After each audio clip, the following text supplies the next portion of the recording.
আমি ঘটনাচক্রে স্কাউটিংয়ের সঙ্গে জড়িত হয়ে গেছিলাম অল্প বয়সে। কাজে সেই সূত্রে স্কাউটিংয়ের প্রতি আমার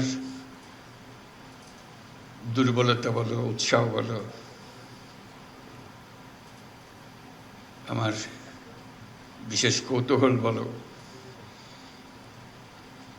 সব জড়িয়ে আছে। আজকে বহুদিন পরে একটা স্কার্ফ পরতে পারলাম, বেশ ভালো লাগলো। এটা শৈশবে, কৈশোরে এটা আমার আবশ্যিক পোশাকে পরিণত হয়েছিল। আমার কৈশোর এবং তারুণ্য কেটেছে স্কাউটিং দিয়ে। বহু রকমের অভিজ্ঞতা সেখানে। এই অভিজ্ঞতা তোমাদেরও হচ্ছে।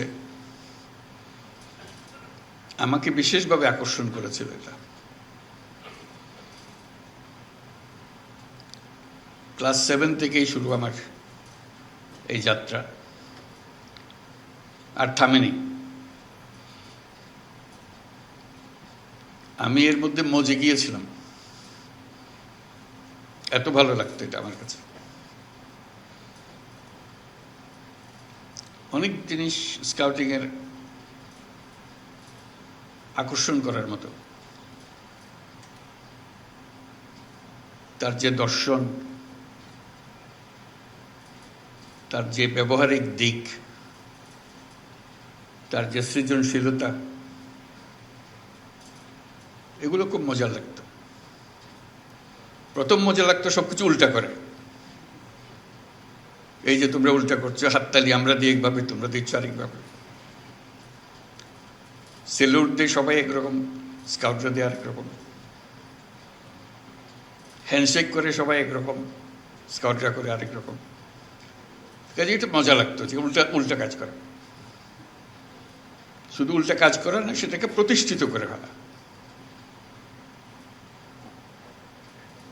যেসব জিনিস স্কুলে, পাঠ্য বইয়ে, ক্লাসরুমে হয় না, হঠাৎ একটা মুক্ত আকাশ সৃষ্টি হয় স্কাউটদের জন্য। ছুটির শেষে, ক্লাসের শেষে স্কাউটিং শুরু হয়। তখন সবাই ক্লান্ত থাকার কথা, খুব উৎসাহ বেড়ে যায় তখন সবাই। এতক্ষণ ক্লাসে বলে ঝিমালো, যেই মাত্র স্কাউটিংয়ের সময় আসলো সবাই চাঙ্গা হয়ে যায়। ওটার জন্য সবাই মিলে অপেক্ষা করে, কারণ এটাতে সবাই মজা পায়, নতুন কিছু করার সুযোগ পায়।